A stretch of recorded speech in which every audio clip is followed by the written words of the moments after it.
किसी भी इंसान के जीवन में अनुशासन का क्या मतलब होता है? अनुशासन होता क्या है? One district one product scheme जो उत्तर प्रदेश सरकार की है, इसका क्या उद्देश्य है? राज्यसभा में नॉमिनेटेड मेंबर्स होते हैं, इसकी क्या विधि होती है?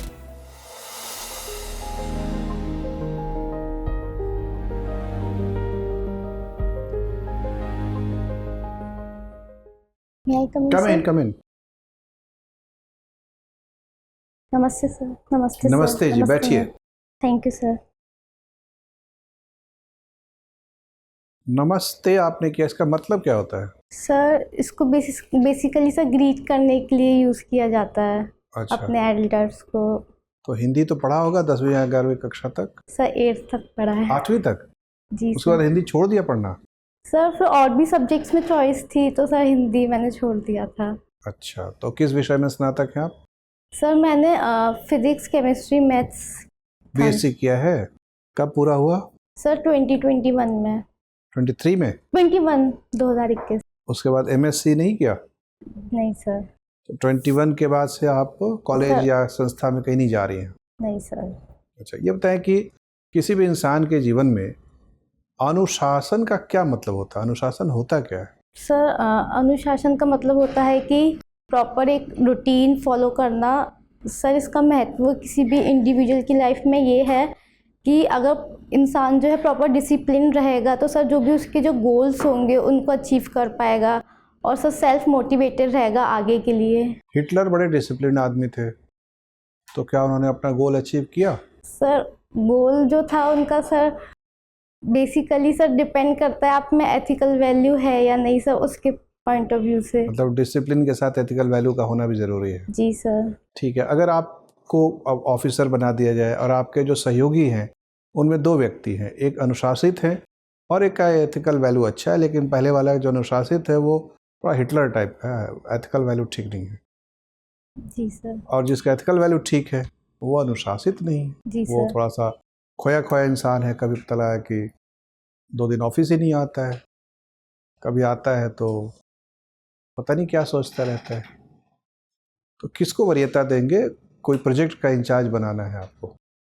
सर दोनों ही जो डिसिप्लिन और एथिकल वैल्यूज दोनों ही इम्पोर्टेंट है किसी भी प्रोजेक्ट। तो दोनों तो है नहीं ना, एक हाँ में सर। डिसिप्लिन है, दूसरे में एथिकल है। जी सर। सर मैं एथिकल, जिस पर्सन के पास एथिकल वैल्यूज़ होंगी सर मैं उसको वरीयता दूंगी, क्योंकि सर जिसके पास डिसिप्लिन है लेकिन वैल्यूज़ नहीं है तो सर में भी हो सकता है वो नेगेटिव कॉन्सिक्वेंसेस रहे उसके लिए सर। मतलब जो भी प्रोजेक्ट, जो भी काम करना है सर वो उसको अच्छे से फॉलो ना करें।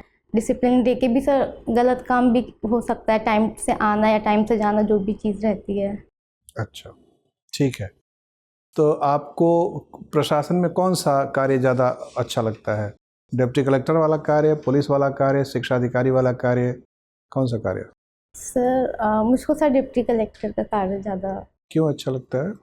सर एक तो सर ये कि ये बहुत डाइवर्सिफाइड जॉब है, तो इसमें सर अलग अलग फील्ड जैसे कि रिवेन्यू एडमिनिस्ट्रेशन हो गया, लॉ एंड ऑर्डर हो गया, सर साथ में सर इसमें पब्लिक के साथ सर डायरेक्ट डीलिंग होती है, तो सर ये एक तरह का बहुत डाइवर्स क्षेत्र है।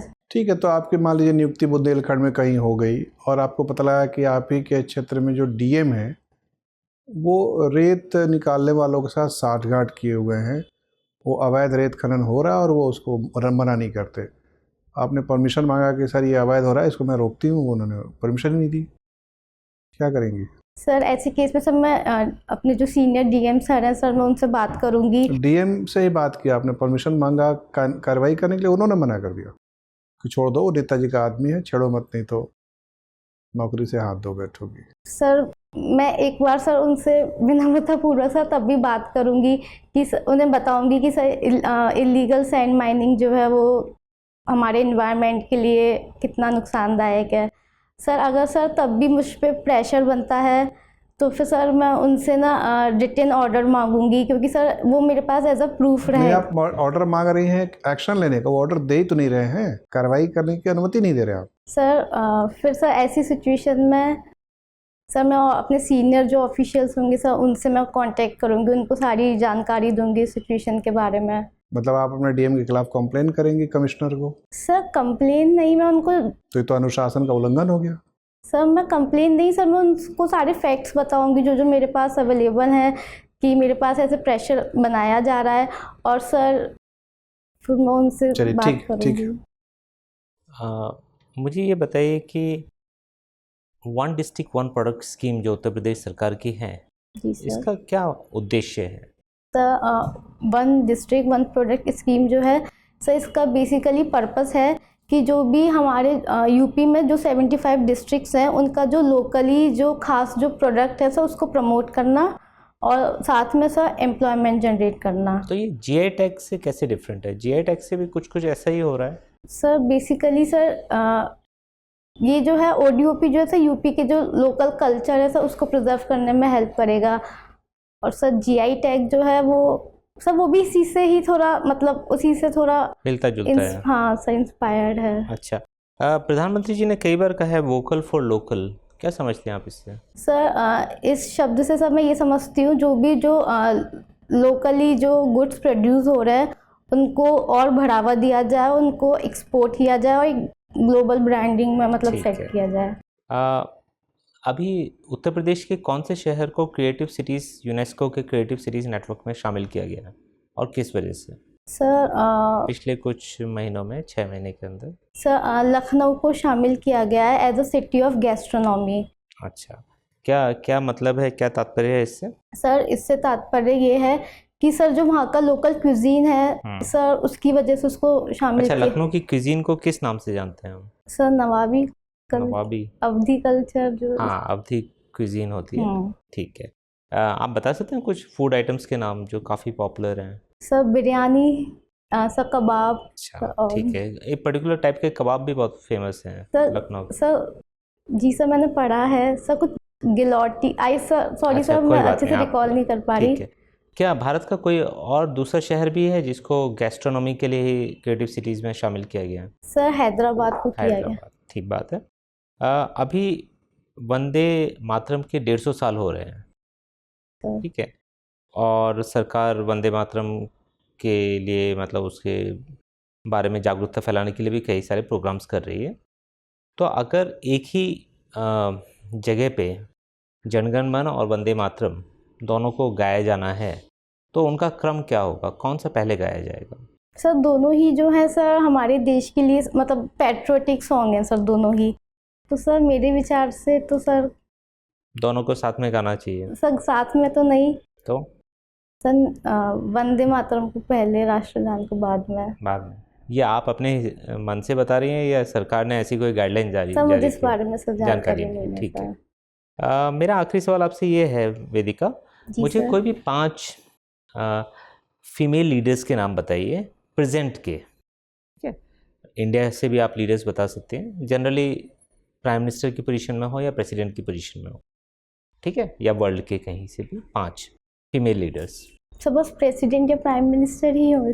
हाँ, कई सारे हैं, आप बता सकते हैं। सर फर्स्ट पे सर मैं इंडियन जो प्रेसिडेंट मैम है सर श्रीमती द्रौपदी मुर्मू जी, मैम है। उनका नाम लेना चाहूँगी।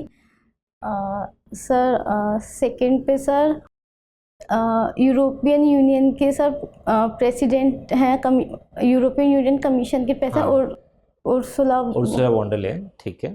सर मैं सांसद जो रह चुके हैं सर उनका नाम नहीं ले सकती। इंडिया से लेना चाहती हैं आप या फॉरेन में? सर इंडिया से। अच्छा, बता दीजिए और भी 3 लीडर्स का नाम बताइए। चलिए सर लोकसभा में सांसद हैं श्रीमती हेमा मालिनी जी, सर वो मथुरा से ही हैं। दिल्ली की सर जो चीफ मिनिस्टर हैं sir Shrimati Rekha ma'am.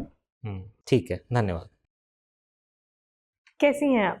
Ma'am अच्छा है। कोई हॉबीज प्रैक्टिस करती हैं आप? मैम मेरी कुकिंग हॉबी है। कुकिंग हॉबी है। कैसा खाना बनाना पसंद करती हैं? कैसे व्यंजन बनाती हैं आप? मैम जो ट्रेडिशनल इंडियन डिश होती है मैम वही। जब आप कुकिंग एज अ हॉबी बोलते हैं तो इसको इससे हमारे निजी जीवन में हमारे मेंटल हेल्थ पे क्या प्रभाव पड़ता है? मैम कुकिंग पर्सनली मैम मुझे ना स्ट्रेस फ्री होने में हेल्प करता है। मैम जैसे होता है मैं कभी कभी फ्रस्ट्रेट हो जाती हूँ या पढ़ते पढ़ते थक जाती हूँ, तो मैम मैं कुकिंग करके मुझे बहुत स्ट्रेस रिलीविंग लगता है। अच्छा, आपके स्ट्रेस रिलीव होते हैं। चलिए ठीक है। स्पीकर के साथ अभी कुछ हाल में मुद्दे चल रहे हैं, इस बारे में जानकारी रख रही हैं आप? मैम मैंने कुछ पढ़ा तो था न्यूज़पेपर में, क्या नो पढ़ा था? कॉन्फिडेंस मोशन इंट्रोड्यूस होने। नो कॉन्फिडेंस मोशन, इस मोशन को नो कॉन्फिडेंस मोशन बोलते हैं? सॉरी मैम, क्या हुआ था? हाँ चलिए आप अपनी तरफ से बताइए। जी मैम रिकॉल नहीं हो रहा अभी। नहीं पता। डेप्यूटी स्पीकर है हमारे पास? जी मैम। अच्छा हमारे पास है डेप्यूटी स्पीकर। कौन है हमारे डेप्यूटी स्पीकर, इस बारे में अंदाज़ा? Sorry ma'am. आप नहीं रिकॉल कर पा रही हैं। अच्छा, राज्यसभा में नॉमिनेटेड मेंबर्स होते हैं, इसकी क्या विधि होती है? मैम राज्यसभा में जो नॉमिनेटेड मेंबर्स होते हैं मैम, उनको ना जो इंडियन प्रेसिडेंट हैं वो नॉमिनेट करते हैं। अच्छा, कुछ स्पेसिफिक मतलब कितने मेंबर्स ऐसे हैं? Ma'am around 12। अराउंड 12। किन्हीं का नाम ले सकती हैं आप, एक दो का? मैम मुझे अभी रिकॉल नहीं हो रहा। ठीक है। लोकसभा में कोई नॉमिनेटेड मेंबर्स होते हैं? मैम पहले होते थे, अब प्रेजेंट में नहीं है। क्यों? मैम पहले जो थे वो एंग्लो इंडियन कम्युनिटी से 2 मेंबर नॉमिनेटेड रहते थे, क्योंकि उनकी जो रिप्रेजेंटेशन थी वो बहुत। ठीक है। अब? मैम अब तो उसको प्रोविज़न को मैम हटा दिया गया है। कैसे हटाया गया? मैम कॉन्स्टिट्यूशन अमेंडमेंट करके। कौन से कॉन्स्टिट्यूशनल अमेंडमेंट से? मैम रिकॉल नहीं हो रहा, सॉरी। ठीक है, कोई बात नहीं। बांग्लादेश में हाल ही में इलेक्शंस हुए और एक नए प्रधानमंत्री की नियुक्ति हुई है।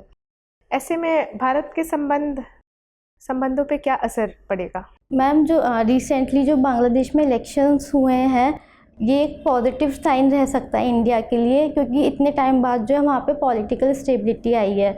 तो मैम जो इंडिया की सिक्योरिटी के पॉइंट ऑफ व्यू से देखें तो पॉजिटिव इम्पैक्ट ये हो सकता है कि एक तो वहाँ से जो रिफ्यूजी क्राइसिस जो देखा जाता था, वहाँ से जो भी कम्युनिटी इंडिया में आती थी, मैम ऐसा केस नहीं होगा अगर वहाँ पे पॉलिटिकल स्टेबिलिटी बनी रहती है। और मैम इसी के साथ साथ जो इंडिया है वो अलग अलग क्षेत्रों में जो बांग्लादेश के साथ रिलेशन। क्या इमिग्रेंट्स का माइग्रेशन पॉलिटिकल स्टेबिलिटी की तलाश में होता था? मैम कह सकते हैं ये भी एक रीज़न। तो भारत में जहाँ वो पहुँचते थे नॉर्थ ईस्ट के या फिर बंगाल में, तो क्या वहाँ पे कहा जा सकता है कि पॉलिटिकल स्टेबिलिटी है? मैम है पॉलिटिकल स्टेबिलिटी तो मैम इंडिया के नॉर्थ ईस्ट रीजन में देखें तो है। हाँ मैम। आफ्सपा क्या होता है? मैम आफ्सपा ये एक्ट जो है ये आर्म फोर्सेस को पावर देता है, अगर कोई मतलब किसी उनको एक एक्स्ट्रा पावर देता है कि वो अरेस्ट कर सकते हैं, डिटेन कर सकते हैं कोई भी। इनको लागू करने के कोई खास हालात? मैम नॉर्थ ईस्ट इंसर्जेंसी की वजह से। North east insurgency. धन्यवाद। ठीक है, आपका इंटरव्यू हो गया, आप जा सकती हैं। Thank you sir.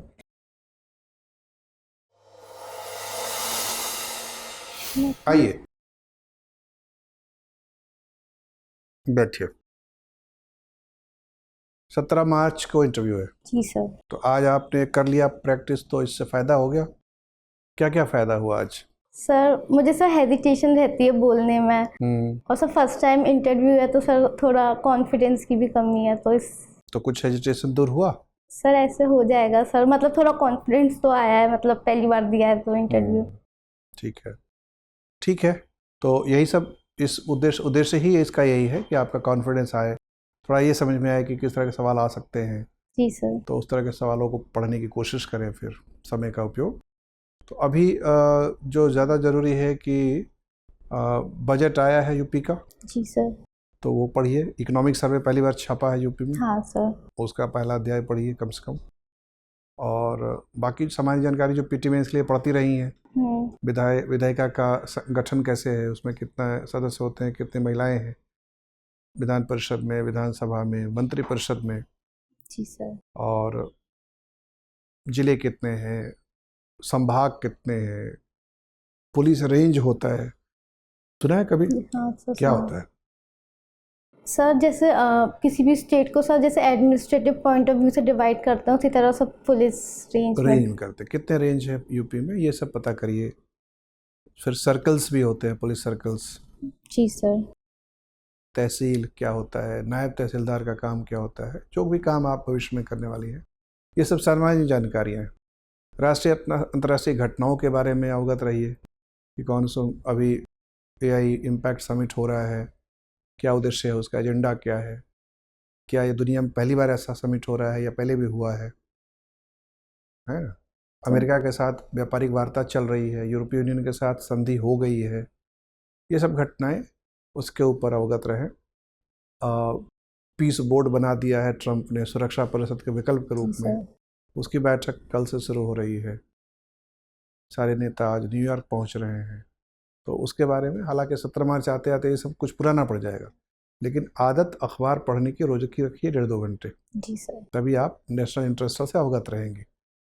जो महिलाओं की उपलब्धियां हैं यूपी के, महिलाओं की अलग अलग कार्य क्षेत्र में, खासतौर पे कोई फौजी महिला है जिसने पहली बार लड़ाकू जहाज चलाया, उसके बारे में, या किसी सांस्कृतिक गतिविधि में, संगीत में, साहित्य में कोई उपलब्धि दर्ज की, उनके बारे में जानकारी रखनी चाहिए। तो इन सब चीज़ों की जानकारी रखनी चाहिए। और थोड़ा सा जब पढ़िए किसी चीज़ को तो उसके विभिन्न पहलुओं को जानने की कोशिश कीजिए। ठीक है, मतलब कोई एक तथ्य पढ़ लिया और फिर छोड़ दिया, ऐसा नहीं करिए। ठीक है जी सर। क्योंकि वो एक ही सवाल के अलग अलग पहलुओं पे फिर सवाल निकल सकते हैं, बनते हैं। ठीक है, और फिजिक्स केमिस्ट्री मैथ पढ़ा है तो थोड़ा बहुत साइंस का भी जो डे टू डे यूज़ है उसको भी देखते रहिए। लेकिन चीज़ें आपकी अच्छी हैं, आपका प्रवेश अच्छा है, बैठने की भंगिमा अच्छी है, ड्रेस सेंस अच्छा है, बातचीत करने में सौम्यता है, विनम्रता है, वो चीज़ें आपके पक्ष में जाएंगी। ठीक है, तो थोड़ा सा समय का उपयोग करिए। और सामान्य नीति ये है कि किसी चीज़ की जानकारी ना हो तो जवाब देने का प्रयास नहीं करना चाहिए। उसको बेईमानी, बौद्धिक बेईमानी माना जाता है। वो नहीं करिएगा। 2-3 बार अगर सॉरी कहना पड़े तो कहिएगा, क्योंकि इससे आपकी ईमानदारी साबित होगी कि हाँ भाई, मैं जो मेरा स्ट्रेंथ है सो है, वीकनेस है उसको मैं जानती हूँ और मैं मानती भी हूँ कि ये नॉलेज मेरे पास नहीं है। ठीक है, और कोई दुविधा? सर अब जैसे सर मैं ये साड़ी पहनूंगी, जैसे ये ब्लैक इनर ही पहन के, मतलब ब्लैक इनर सही रहेगी मतलब? अरे वहाँ तक तो आते आते गर्मी आ जाएगी। हाँ सर, मतलब हाँ गर्मी तो आ जाएगी हाँ सर, मार्च में। हाँ, तो आप इनर और स्वेटर तो पहन ही नहीं पाएंगे। हाँ, तो सर जो भी मतलब पहनूं उसके अकॉर्डिंग। हाँ, अकॉर्डिंगली मौसम जो जैसा रहेगा। ठीक है, ठीक है। ठीक है, चलिए, all the best. Thank you sir. अब एग्जाम की तैयारी को और बेहतर करने के लिए हमारे चैनल को लाइक, शेयर और सब्सक्राइब करना ना भूलें।